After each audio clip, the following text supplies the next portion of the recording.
ఒక పండుగ దినము.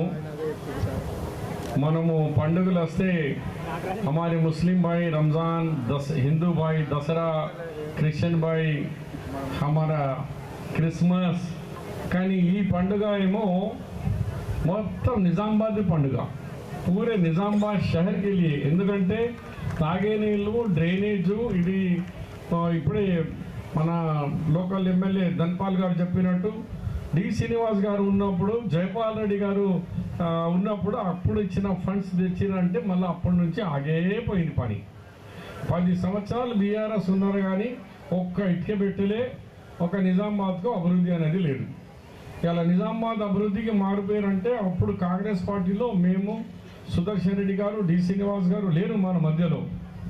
ఇవాళ మీటర్ గేజ్కు బ్రాడ్ గేజ్ చేసినాం, అప్పుడు కొత్త మెడికల్ బోర్డు డిచ్పల్లిలో తీసుకొచ్చినాం, తర్వాత తెలంగాణ యూనివర్సిటీ తీసుకొచ్చినాం, తర్వాత పాస్పోర్ట్ ఆఫీస్ మధు యాస్కి ఉన్నప్పుడు పాస్పోర్ట్ ఆఫీస్ తెచ్చినాం. ఇవాళ డెవలప్మెంట్ అంటే కాంగ్రెస్ పార్టీ చేసింది. కానీ వాళ్ళు మాటలకే పరిమితమైన టీఆర్ఎస్ కానీ ఒక్క డెవలప్మెంట్ కార్యక్రమం ఏది కూడా ఇప్పటి వరకు చేయలేదు. ఇవాళ మేమే ఇప్పుడు మాట్లాడుకున్నాం, ధన్పాల్ గారు మేము ఎలక్షన్ వచ్చినప్పుడు ఎలక్షన్ మాట్లాడదాం, తర్వాత కలిసి డెవలప్మెంట్ చేద్దాం అని అంటే ఆయన కూడా पर शबीर साहब बराबर मिलके करेंगे, निजामाबाद को डेवलप करेंगे అని మాకు ఎష్యూరెన్స్ ఇచ్చినందుకు ధన్యవాదాలు తెలియజేస్తున్నాను. ఇవాళ ప్రభుత్వం కాంగ్రెస్ పార్టీది ఉంది. ఇవాళ ఇన్ఛార్జ్ మినిస్టర్ గారు మన మధ్యలో ఇంత పెద్ద కార్యక్రమం, సుమారు 400 కోట్ల రూపాయల కార్యక్రమానికి ఈ దానికి ప్రారంభంకి వచ్చేసిన ఇన్ఛార్జ్ మినిస్టర్ జూపల్లి కృష్ణరాయ్ గారికి నిజామాబాద్ ప్రజల తరఫు నుంచి ఇంత దూరం వచ్చినందుకు ధన్యవాదాలు తెలియజేస్తూ, అలాగే ఈ సభ అధ్యక్షతగా వహిస్తున్న మన NUDA Nizamabad urban development chairman అయిన కేశవ్ వేరవ్ గారికి, నిజామాబాద్ లోకల్ ఎమ్మెల్యే ధన్పాల్ గారికి, అలాగే రూరల్ ఎమ్మెల్యే మిత్రులు డాక్టర్ భూపత్ రెడ్డి గారు, కలెక్టర్ నిజామాబాద్ గారు, మరి కార్పొరేషన్లో ఉన్న మోహన్ రెడ్డి గారు, తర్వాత తాడిబిన్ హమ్దాన్ గారు, हमारे अंसारी साहब మైనార్టీ కమిషన్ చైర్మన్ గారు, ఆకుల లలిత గారు, మా ఆర్మూర్ వినయ్ రెడ్డి గారు, ఇక ఆల్ మున్సిపల్ కార్పొరేటర్స్, చాలా డివిజన్ కార్పొరేటర్స్ అందరు కూడా వచ్చినారు. పేరు పైన సమయం లేదు కాబట్టి ఈ కన్స్ట్రక్షన్కి మేఘా కిసాన్ రెడ్డి తరఫు నుంచి వచ్చిన మా కళ్యాణ్ గారు, అలాగే ఈ మా తిరుపతి గారు, మరియు చాలా అధికారులకు పేరు చెప్పకుండా మరి మీరు ఇంత దూరంకి వెళ్ళి వచ్చేసిన మా మహిళా సోదరిమణులకు, సోదరులకు, press media, electronic and print మీడియాలకు అందరికీ కూడా ఇవాళ 400 కోట్ల ప్రాజెక్టు ప్రారంభానికి వచ్చిన మీరందరికీ పేరు పేరున ధన్యవాదాలు, కృతజ్ఞతలు. మా ప్రెస్ మీడియా వాళ్ళకు కూడా కొంచెం తెలవాలనే ఉద్దేశంతో నేను తెలియజేస్తున్నది ఏమంటే, బ్రీఫ్ ఇంప్రూవ్మెంట్ ఆఫ్ దిస్ ఈ వాటర్ ఇంప్రూవ్మెంట్ గురించి మనకు 217 కోట్ల రూపాయలు కేవలం డ్రింకింగ్ వాటర్, సాగే నీళ్లకు. దాంట్లో ఈ government of India 33% government of India డబ్బులు ఉంది. 59.23% అంటే 60% మన లోకల్ గవర్నమెంట్ కాంగ్రెస్ ఇక్కడ ఉన్న రేవంత్ రెడ్డి గవర్నమెంట్ది. 15th ఫైనాన్స్ వాళ్ళది 14.97% అంటే దాదాపు 15%. అర్బన్ డెవలప్మెంట్ అంటే లోకల్గా మున్సిపాలిటీ షేరు 10% వాళ్ళది, 15 కోట్ల రూపాయలు వాళ్ళ షేర్ ఉంది. మొత్తం కలిస్తే 217 కోట్ల రూపాయలది ఇది ఒక స్కీమ్. దీంట్లో టోటల్ మన అలీసాగర్ దగ్గర 25 MLDది పెద్ద స్టోరేజ్ కడుతున్నాం అక్కడ. ఒకటేమో construction of the 8 MLD and other 15, total కలిస్తే 25 MLDది అక్కడ స్టోరేజ్. మరి 25 MLD అంటే ఎంత అవుతుంది కోట్లు, రోజుకు 2.5 కోట్ల లీటర్ ట్రీట్మెంట్ చేసి అది నిజామాబాద్ ప్రజలకు పంపిస్తాం. ఎంత పెద్ద ప్రాజెక్ట్, సపోర్ట్ కూడా కొట్టారా? అందం కంటే ఎక్కువ తాగే నీళ్ళది ఇంపార్టెంట్. దాని తర్వాత ఆల్రెడీ నిజామాబాద్ మొత్తం 18 ట్యాంకులు కడుతున్నాం. 18 ట్యాంకులు మొత్తం నిజామాబాద్లో ఇప్పుడు ఉన్న ట్యాంకులు కాకుండా అదనపు 18 ట్యాంకులు కడతాం చుట్టూ నిజామాబాద్. ఎక్కడ కూడా నీళ్ళు శాఖ బంగ్లా మీద ఉంటే కూడా బంగ్లా మీద నీళ్ళు ఎక్కాలి. ఇక మా చెల్లెలు, మా అక్కలు, మా అమ్మలు ఎవ్వరు కూడా కింద పోయి నల్లాల దగ్గర పోయి ఆడ బిందెలు పెట్టుకొని కొట్లాడేది అవసరం లేదు. ఇవ్వాలంటది ఇది కంప్లీట్ కాగానే అంతా మీ ఇంద్రమ్మ ఇల్లు వస్తున్నది, ఆ ఇంట్లో నా కనెక్షన్ వస్తుంది. ఇక దాని తర్వాత డ్రైనేజ్ వస్తుంది, డ్రైనేజ్ కనెక్షన్ వస్తుంది. ఇవి దీని ఇంత మంచి ఈ కార్యక్రమాల్లో 18 ట్యాంకులు కడుతున్నాం. తర్వాత 150 కిలోమీటర్ మొత్తం ఈ పైప్ లైన్ వేసేది కొత్తది 150 కిలోమీటర్ అంటే ఈడికెళ్ళి హైదరాబాద్ అంత దూరం, నిజామాబాద్ టు హైదరాబాద్ ఎంత దూరం ఉన్నదో అంత దూరం మొత్తం పైప్ లైన్ వేస్తాం. అలాగే హౌస్ సర్వీసెస్ 12,400 కనెక్షన్ ఇస్తాం. కొత్త కట్టిన కనెక్షన్ అడిగిన వాళ్లకు 12,400 కనెక్షన్స్. మీకు మన డ్రైనేజ్లో కూడా ఇది కూడా అంతే 33 గవర్నమెంట్ ఆఫ్ ఇండియా 59%, ఇది మన స్టేట్ గవర్నమెంట్ ఫైనాన్స్ ఇవి కలిపి ఇది 162 కోట్ల రూపాయలది ఈ డ్రైనేజ్ స్కీమ్. దీంట్లో కూడా laying of the sewerage tank 135 kilometres అంటే 135 కిలోమీటర్ వరకు డ్రైనేజ్ చేస్తాం అండర్ గ్రౌండ్ పైప్ లైన్. అప్పుడు డి శ్రీనివాస్ గారు చేసి వదిలేసిన దానికే జాయిన్ చేసుకుంటాం. టోటల్ 135 కిలోమీటరు ఆ లైన్ వేస్తాం. కన్స్ట్రక్షన్ ఇన్స్పెక్షన్ ఛాంబర్స్ ఇదేంది జంక్షన్ ఛాంబర్ ఓకే 45,000 ఇళ్లకు. ఇక మొత్తం మనం నెంబర్ 2 చేసింది కానీ వేరేది కానీ ఓపెన్ డ్రైన్లో పోకుండా అండర్ గ్రౌండ్ చేసేది అది 42,000 ఇళ్లకు కనెక్షన్ ఇచ్చే ఇంత బ్రహ్మాండమైన కార్యక్రమం ఉంది. ఇప్పుడు మా ఎమ్మెల్యే గారు చెప్పినట్టు నేను కూడా మేఘా కన్స్ట్రక్షన్ వాళ్ళకు అప్పీల్ చేస్తున్నా. మొన్ననే 2 దినాలు అయింది దీని డిజైన్ కంప్లీట్గా గవర్నమెంట్ ఆఫ్ తెలంగాణ అప్రూవల్ ఇచ్చేసింది. తిరుపతి అయిపోయింది కదా, ఎన్ని కావాలి ఎదురుగా ఎమ్మెల్యే గారు మేము భూపతి రెడ్డి గారు అందరు ఎదురుగా చెప్తున్నారు 18 నెలలు కావాలా లేకుంటే జుర్మానా ఇస్తాం. Okay thank you. మీరు మళ్ళీ ఇలేదు అది లేదని ఆపకండి పనులు. 18 నెలలో చూస్తే అయిపోతుంది సంవత్సరంన్నర. 18 నెలలో మనకు డిజైన్ ఉన్నటి వరకు 3 నెలల నుంచి డిజైన్ అప్రూవ్ కాలేదు. డ్రాయింగ్ సైట్లో డిజైన్ అప్రూవ్ అయిపోయింది, సాయిల్ టెస్టింగ్ అయిపోయింది. ఇప్పుడు పని మొదలు పెట్టేది ఉన్నది. పని ఇవ్వాల నుంచే పని మొదలైపోయింది. మరి ఎక్కువ సమయం తీసుకోకుండా ఈ దీంట్లో కార్పొరేటర్స్ మీరు ఉన్నా లేకున్నా దీనికి కొంచెం కోఆపరేషన్ మీ అందరిది అవసరం ఉంటుంది. మరి ముఖ్యంగా నుడా చైర్మన్ రత్నాకర్ గారి పేరు బోలమై విషయం మరి మా నుడా చైర్మన్ గారు కూడా దీనికి మానిటరింగ్ చేయాలా. ఎమ్మెల్యే సాబ్ అయితే ఉంటారు, మేము కూడా ఉంటాం. అందరం కలిసి ఈ వాటర్ను కలెక్టర్ గారు 3 నెలలకు ఒకసారి మానిటరింగ్ చేస్తే కొంచెం స్పీడ్ అవుతుంది.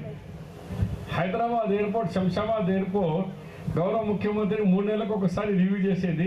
నేను ఎవ్రీ నెల ఇన్ఛార్జ్ హైదరాబాద్ మినిస్టర్ రివ్యూ చేసి only 3 years 5th May 2018 5th May 2006 ఫైల్లో ఫౌండేషన్ పెట్టింది Sonia Gandhi. Correct 15th May 2008లో ఇనాగరేషన్ చేసినాం. 3 నెలలు అంత పెద్ద ఎయిర్పోర్ట్. అంటే అన్ని ఫారెస్ట్ డిపార్ట్మెంట్, టెంపుల్, మసీద్, ఎలక్ట్రిసిటీ డిపార్ట్మెంట్ అన్ని పర్మిషన్లు తీసుకొచ్చాను. ఇప్పుడు కూడా మా కలెక్టర్ గారికి స్పెషల్ రిక్వెస్ట్, మీరు 3 monthsకి ఒకసారి రివ్యూ చేసి డిపార్ట్మెంట్ వైజ్ కానీ కాంట్రాక్టర్ కానీ ఇబ్బందులు వస్తే మీరు రివ్యూ చేసి కంప్లీట్ చేస్తారని చెప్తూ మీరు ఇంకా మా మహిళా సోదరి మళ్ళకు నేను ఇంకా समय और भी आपको इंतज़ार करना ख़त्म. अब निज़ामाबाद के अच्छे दिन आ गए. अभी भूपत रेड्डी साहब बोले कि इसको स्मार्ट सिटी बनाना है और बहुत सारी चीज़ें करना है. हम आप सब मिलकर निज़ामाबाद को बहुत ही खूबसूरत और बहुत बड़ा शहर के जैसा इसको डेवलप करने का मैं यकीन दिलाता हूँ. अब निज़ामाबाद में पीने का पानी का किल्लत नहीं रहेगा, ड्रेनेज का प्रॉब्लम नहीं रहेगा.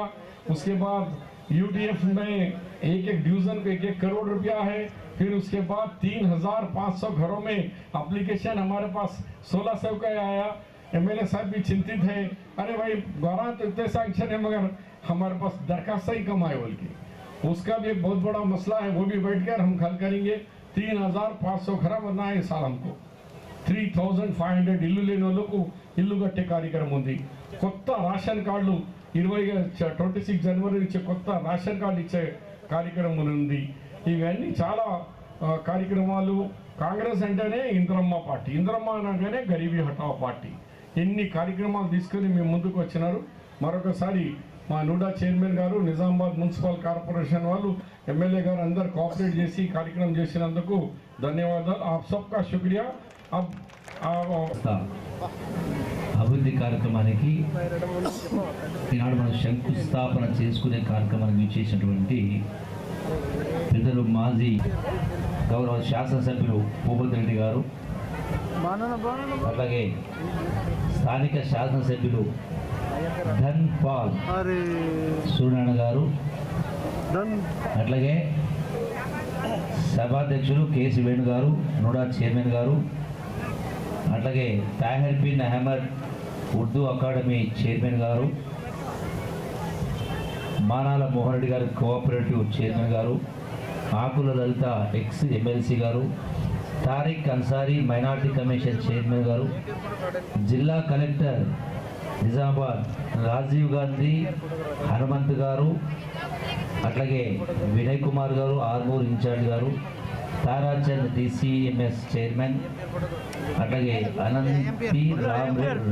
అనంతరెడ్డి గారు, రాజారెడ్డి గారు library chairman, municipal commissioner Dilip గారు, ఇక్కడ విచ్చేసినటువంటి సోదర సోదరిమణులకు, అట్లాగే మీడియా మిత్రులందరికీ హృదయపూర్వక నమస్కారం తెలియజేస్తూ, ఇంతకుముందు మాట్లాడిన వక్తలు ఇక్కడ అట్లాగే ఇతర అధికారులకు, మున్సిపల్ కౌన్సిలర్స్కు, మీడియా మిత్రులందరికీ ఈ శుభ సందర్భంలో మీ అందరికీ హృదయపూర్వక నమస్కారం తెలియజేసుకుంటున్నాం। అంటే సుమారుగా 400 కోట్ల రూపాయలు అప్రాక్సిమేట్గా ఈ రెండు కార్యక్రమాలు, ఈ 400 కోట్లలో సుమారు 60% అంటే 240 కోట్ల రూపాయలు రాష్ట్ర ప్రభుత్వం భరిస్తూ ఉంది। 33% సుమారుగా అంటే ఒక 120 కోట్ల రూపాయలు కేంద్ర ప్రభుత్వం, అట్లాగే మున్సిపాలిటీ ద్వారా కూడా సుమారుగా ఒక 20 కోట్లు కూడా అప్రాక్సిమేట్గా కూడా కంటుంది। ఇవన్నీ కలిపి ఒక పెద్ద కార్యక్రమం చేస్తూ ఉన్నారు।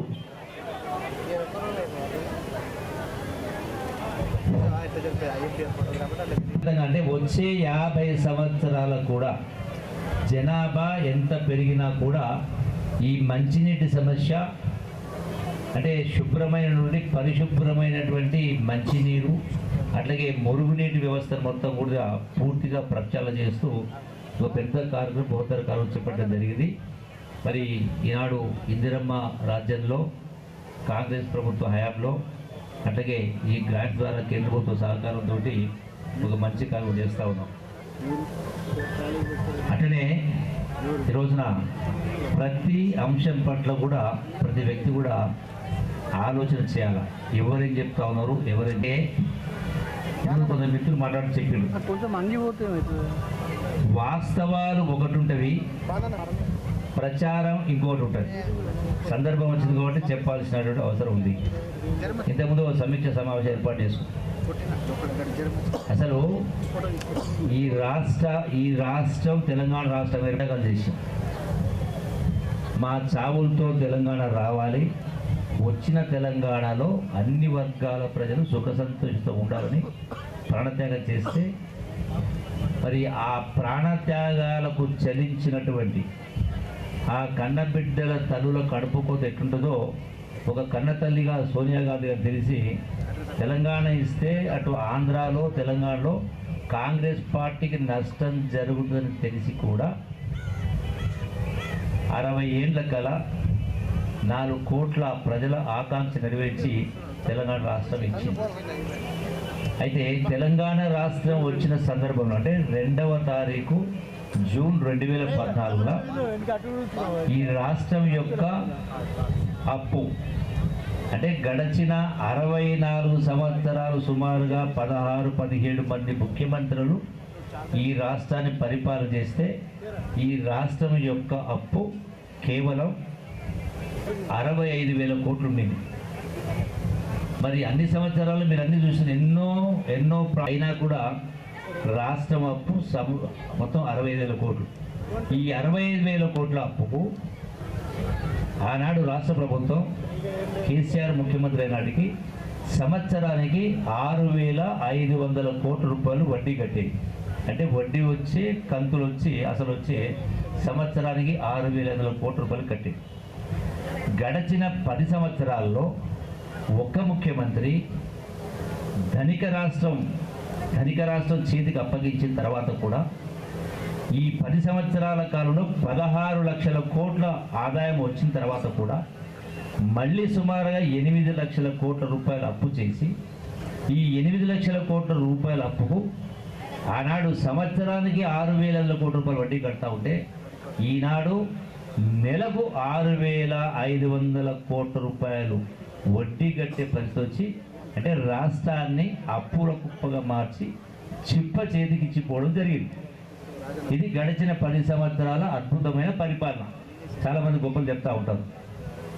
అయినా కూడా అంటే ఇంత అప్పున్నా ఇంత వడ్డీల భారమున్నా ఈ ప్రభుత్వం ముఖ్యమంత్రి రేవంత్ రెడ్డి గారు ముఖ్యమంత్రి పదవి చేపట్టిన తర్వాత ఈ ప్రభుత్వం కట్టిన కంతులు అప్పు వడ్డీ కలిపి సుమారుగా 70,000 కోట్ల రూపాయలు అప్పు కింద వడ్డీ కట్టడం జరిగింది.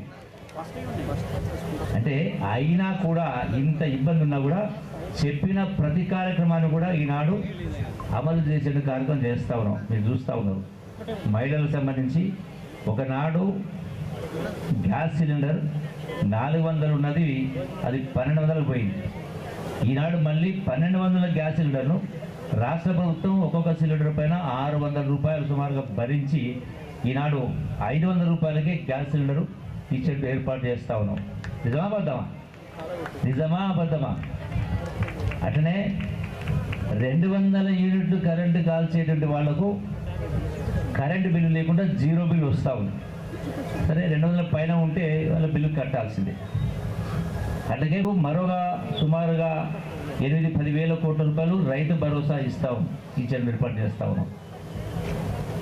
అంటే మరొకటి రాష్ట్రంలో మరొక 21,000 కోట్ల రూపాయలతోటి ఈ ప్రభుత్వం పేదవాళ్లకు ఇల్లు లేని వాళ్లకు ఒక్కొక్క ఇల్లు 5 లక్షల రూపాయల చొప్పున ఈ నిజామాబాదు అర్బన్ నియోజకవర్గానికి కూడా 3,500 ఇళ్ళు అంటే మరొక 175 కోట్ల రూపాయలు ఈ నిజామాబాద్ అర్బన్కు పేదవాళ్ళ కోసం ఇల్లు మంజూరు చేయడం జరిగింది. రేపు 20వ తారీఖు నుంచి ఆ ఇల్లు ఎవరికి ఇవ్వాలని కూడా అందరినీ కలిసి ఆ నిర్ణయం తీసే కార్యక్రమం చెప్తూ అధికారులు ఉంటారు, ప్రజాప్రతినిధులు అందరూ కలిసి చేసిన ఏర్పాటు చేస్తాం. అంటే ఇవే కాదు ఇంకా చాలా కార్యక్రమాలు ఉన్నాయి. ఇవన్నీ చేస్తా ఉన్నాం. ఇవన్నీ గమనించాలి. రెండవది ఇంకా ఇదన్నీ కూడా ఇది కేవలం ఒక ప్రభుత్వం వచ్చి కేవలం 1 సంవత్సరం అయింది. ఇంకా వచ్చే 4 సంవత్సరాలు ఉంది. ఆ తర్వాత మళ్ళీ వచ్చే 5 సంవత్సరాలు రావాల్సిన అవసరం ఉంది. ఎందుకంటే మరి ఇన్ని కార్యక్రమాలు సంక్షేమ అభివృద్ధి కార్యక్రమాలు ఒకవైపు జరుగుతూ ఉన్నాయి. రెండవది ఇక్కడ కూర్చున్న మీ అందరికీ నేను మీ లెక్కలు అడగకుండా మీ లెక్కలు నాకు తెలుసు. ఎట్లా అంటే మరి తాత ముత్తాతల నుంచి తండ్రుల నుంచి వాళ్ళు కష్టపడ్డారు, మీరు కష్టపడతా ఉన్నారు. అయినా కూడా ఇంచుమించుగా 100కి కూర్చున్న 190 మంది బహుశా మన షబ్బీర్ అలీ గారు తప్ప మిగతా అందరికి అప్పులే ఉండొచ్చు. అంటే అందరూ అప్పులనే మునిగి తేలుతూ ఉంటారు. ఎందుకు అనేది నా ప్రశ్న. ఎందుకంటే నా శాఖ మీకు అందరికీ ఎక్సైజ్ అనేది చేస్తాను. ఎక్సైజ్తో పాటుగా టూరిజం ఉంది, కల్చర్ ఉంది, ఆర్కియాలజీ ఉంది. కల్చర్ అంటే సంస్కృతి అంటే జీవన విధానం. ఆ జీవన విధానం అనేది ధ్వంసమైంది కాబట్టి ఈనాడు ఈ అప్పులకు, అనర్థాలకు, దుర్మార్గాలకు, దౌర్జన్యాలకు, చూడరానటువంటి వినరానటువంటి సంఘటనలకు ఇలా పేపర్ల టీవీలు చూస్తూ ఉంటాం. వీటన్నిటి కారణం ఆ జీవన విధానం ధ్వంసమైంది, ఆ ఆలోచన విధానం ధ్వంసమైంది. అందుకే ఈ రోజున మనం కొత్త సంవత్సరం వచ్చింది కదని ఏంటురా మనం కొత్త సంవత్సరం వచ్చింది కదా అని కేక్ కట్ చేసి మిఠాయిలో మందు తాగితే సరిపోదు. కొత్త సంవత్సరం వచ్చింది కాబట్టి కొత్త ఆలోచనతోటి మనం అందరం కూడా ఎప్పుడు ఏ మాట మాట్లాడే ముందు ఏ పని చేసేప్పుడు ఒకసారి మనల్ని మనం ప్రశ్నించుకోవాలి. ఎందుకు ఈ పని చేయాలా, ఈ పని చేయడం వల్ల లాభమా నష్టమా అనేది ఒకసారి ఆలోచించాలి. ఎందుకంటే మన భగవంతుడు మనకు ఆలోచన శక్తిని ఇచ్చింది, పశుపక్షాలకు లేదు. ఈరోజు చాలామంది అప్పుల బారిన పడడం కారణం నాకు తెలిసి బహుశా 3-4 కారణాలు, ప్రధాన కారణాలు. ఈ రోజున ఏ దావకాన్లు చూసినా కూడా ఇసుకేస్తే రాలనంత జనం దావకాన్లు కనపడతా ఉన్నారు. మొదటి సినిమా కనుక నిన్నమొన్న ఒకటి పంచాయతీ అయ్యే కదా, అదేది పుష్ప 2 అని మీద పడేసి టికెట్ల కోసం ప్రాణాలు కూడా పోయినాయి. అంటే అట్లా సినిమా టాకీస్లో ఎట్లా రష్ ఉందో అట్లా దావకాన్లు కూడా అట్లా రష్ ఉంటా ఉంది. అంటే ఆరోగ్యాలు పాడాయి. చిన్న వయసు వాళ్ళు కూడా రకరకాల గుండె నొప్పులని, మూత్రపిండాలని, రకరకాల లక్షల రూపాయలు ఖర్చు పెడతా ఉన్నారు. అప్పుల పాలవుతా ఉన్నారు, ఆస్తులు అమ్ముతా ఉన్నారు. అందుకే కల్చరల్ శాఖ మంత్రి వెళ్తా ఉన్నా. అందుకనే ప్రతి మనిషి 1 గంట మనది కాదంటే నిండు 100 సంవత్సరాల నిండు జీవితం మనది. ఏం చేయాలి? 1 గంట శారీరకంగా, అంటే వ్యాయామం కావచ్చు, అట్లాగే యోగా కావచ్చు, ధ్యానం కావచ్చు, ఉరకడం కావచ్చు, దుంగడం కావచ్చు, ఎగరడం కావచ్చు, ఆటలాడడం కావచ్చు, ఏదో ఒకటి చేయడంలో 1 గంట చేస్తే మన దావకాన్లకు పోయే పరిస్థితి రాదు. దాని ద్వారా మనకు 1000 రూపాయలు, లక్షల రూపాయలు మనకు మిగులుతాయి. టీచర్ పాఠాలు చెప్పేది టీచర్సు అంటే వాళ్ళు చదువులు బాగా చదివి పరీక్షలు పాస్ అయితే గవర్నమెంట్ నౌకర్లు వచ్చి చెప్పగలిగే శక్తి ఉన్న వాళ్ళు గవర్నమెంట్ స్కూల్లో ఉన్నారు. అంటే 1 రూపాయి ఖర్చు కాకుండా ప్రభుత్వ స్కూల్లో మంచిగా చెప్పే టీచర్ దగ్గరికేమో మనం పిల్లలు పంపలేము. అంతంత మాత్రం చదివి ప్రైవేట్ స్కూల్లో చెప్పేటోళ్ళు ఎవరు ఉంటుంది మామూలుగా? అంటే గవర్నమెంట్ టీచర్లు, గవర్నమెంట్ నౌకర్లు రానోళ్ళు చెప్తూ ఉంటారు. అంటే అంతంత మాత్రం చెప్పే వాళ్ళ దగ్గరికేమో లక్షల రూపాయలు, 1000 ఖర్చు పెట్టి మన పిల్లలు పంపిస్తూ ఉంటాం. అంటే ఎంత గొప్పగా ఉంది ఆలోచన. బాగా చెప్పేటోళ్ళ దగ్గరికేమో పంపలేము, అంతంత మాత్రం చదువు చెప్పేటోళ్ళకేమో పైసలు ఇచ్చి పంపిస్తూ ఉన్నాం. 10 సంవత్సరాలు అంటే నెలకు 30,000, 20,000, 50,000 ఒకసారి పెట్టారు. 10 సంవత్సరాలు ఎక్కిస్తే 5 లక్షలు, 10 లక్షలు అప్పైతుంది. ఈ రోజున ఒకనాటి పరిస్థితి వేరు.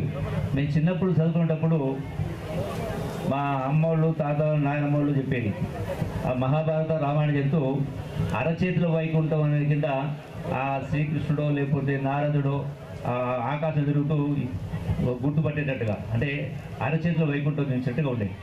ఇలా అరచేతిలో వైకుంఠం అంటే ఈ సెల్ ఫోనే అరచేతిలో వైకుంఠం, అవునా కదా? అంటే ప్రపంచంలో ఎక్కడ ఏముంది, ఏం జరుగుతుందని మనం కళ్ళారా చూపిస్తాం.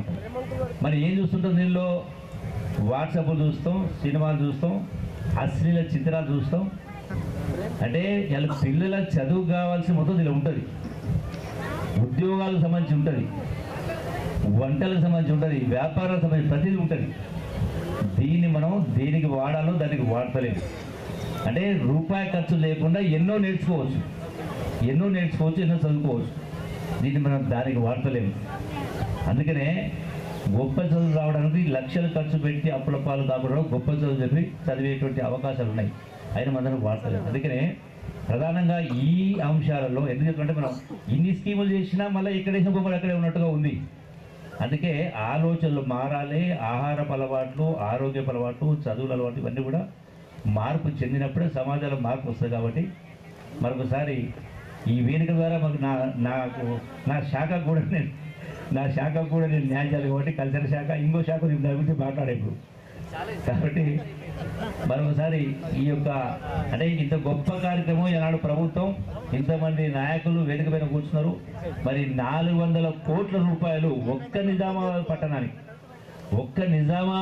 పట్టణానికి 400 కోట్ల రూపాయలు ఖర్చు పెట్టాలంటే చిన్న విషయం కాదు. కాబట్టి మీరందరూ కూడా అన్ని విషయాల్ని అర్థం చేసుకొని ఈ యొక్క రాష్ట్రాన్ని ఈనాడు జరుగుతున్న పరిపాలన, ఎందుకంటే ఇందిరమ్మ రాష్ట్రం, ఇందిరమ్మ రాజ్యం, ప్రభుత్వం ఇలా ప్రజాస్వామ్య బద్ధంగా పరిపాలన జరుగుతూ ఉంది. కాబట్టి మీరందరూ కూడా మరొకసారి ఈ యొక్క అన్ని విషయాల పట్ల అప్రమత్తంగా జాగ్రత్తగా ఉండాలని, ఈ యొక్క నిజామాబాద్ పట్టణం అనేది రాష్ట్రానికే గొప్పగా ఆలోచనలో, అలవాట్లో, చదువుల్లో, వీటన్నిటిలో, పరిశుభ్రతలో అన్నింటిలో మీరు ఆదర్శంగా నిజామాబాద్ పట్టణం, నిజామాబాద్ నియోజకవర్గం, నిజామాబాద్ జిల్లా ఉండాలని చెప్పని మీ అందరికీ మరొకసారి సవినయంగా విజ్ఞప్తి చేస్తూ సెలవు తీసుకుంటున్నాం. జై హింద్. మీ అందరికీ నమస్కారం. Thank you.